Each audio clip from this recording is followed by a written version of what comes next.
onlangs gesien dat een van die villens hier op die plaas 'n bietjie aflyk vir my.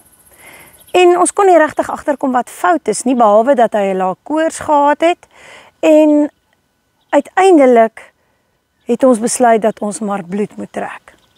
Ek en my vriendin het probeer om dit te doen, maar dit was 'n verskriklike gesukkel, want ons is nie veeartse nie. Uiteindelik het 'n barmhartige Samaritaan ons gehelp om dit reg te kry.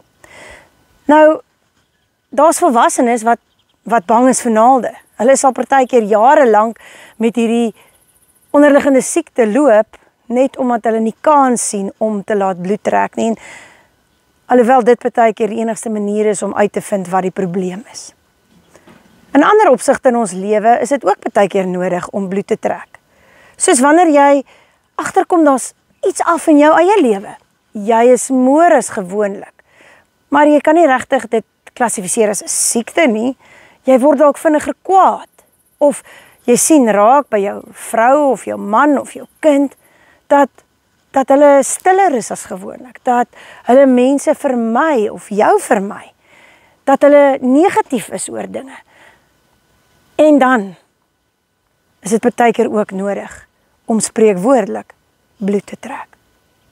En dis 'n delikate proses. Vra vir my vriendin wat 'n perd vol gate gesteek het om haar te probeer kry. En dis nog meer belangrik dat 'n mens die regte persone sal kry om die bloed te trek, maar veral te diagnoseer, te ontleed wanneer mense diagnose maak. Want ons as mense is maar baie keer geneig om ons eie diagnoses te maak, om te sê daardie persoon het ADHD of is bipolêr of het depressie, wanneer dit nie ons plek is nie. Jy maak baie keer so die probleem net nog erger. Wat ons wel kan doen is om raak te sien dat daar 'n probleem is. Ook by onsself. En dis die moeilikste. En dan ook die moed te hê om te gaan hulp kry, om die bloed te laat trek, al is jy angsbevange. En soms is die resultate skokkend, soos dat jy nog steeds met daai seer binne in jou loop, soos iemand wat inwendig besig is om uit te bloei. Partykeer sien jy by iemand anders raak dat hulle nog steeds met daai skuldgevoelens binne in hulle is, wat soos 'n parasiet in hulle bloed hulle besig is om stadig dood te maak. Soos die valse skuldgevoelens oor iemand anders se dood of iemand anders se swaar kry wat hulle in hulle dra, of miskien hulle ouers egskeiding. Dit kan mense siek maak en inwendig doodmaak. En daarom is dit nodig dat ons by die regte mense sal uitkom, om bloed te trek, om dit te diagnoseer, letterlik en spreekwoordelik. En ons moet ook toelaat dat God bloed trek. Om na hom toe te gaan en ons skuld voor hom te bely en oor dinge te praat en die seer uit ons te laat uitvloei.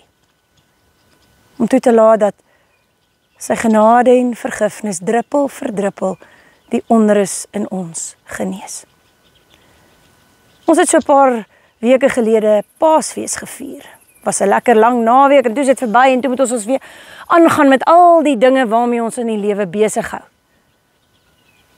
Maar ek dink ons moet asseblief nie vergeet wat Paasfees eintlik beteken nie. Dat ons ook ons bloed deur Christus moet laat ontleed. Dat ons onthou dat hy agtergekom het dat ons van binne af besig was om te sterf. En dat hy ons gered het. Dat God Christus in hierdie wêreld ingespuit het. En na die Sondagoggend toe ons al 3 dae dood moes gewees het, toe loop ons saam met die opsigter in die tuin. Luister wat staan in Psalm 94. As die Here my nie gehelp het nie, was die stilte van die graf seker al my tuiste. Toe ek gedink het my voete gly, het u troue liefde my regop gehou, Here. Toe ek met baie onrus in my binneste sit, het u vertroosting my tot rus gebring. Mag ons dan onthou om gereeld ons bloed te laat trek. Dit te laat ontleed en God se diagnose te aanvaar, sodat ons weer genees kan word. Deur sy bloed, deur sy vergifnis. En dat ons dit verander kan doen. Dat ons met ander daardie genesing kan deel. Kom ons luister nou na die gedig.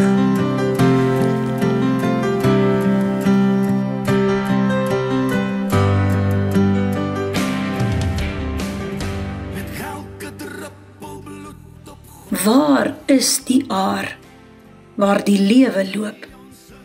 Want ek bloei net dood. My are dra gal en gif, swart galligheid en groen jaloesie. Dit stroom uit my uit, die woede stol nie. Oorsagtig draai ons verbande bo oor gebrokenheid.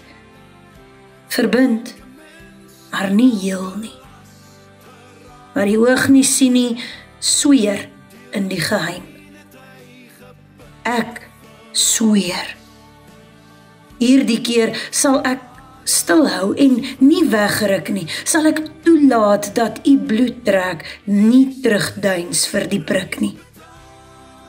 Ontleed my volbloed sondaar volledig. Wees my bebloede hande genadig. 3 dae later kom die verbande af en ek staan verbaas voor die graf langs 'n tuinier met gate in sy hande. Sonder woord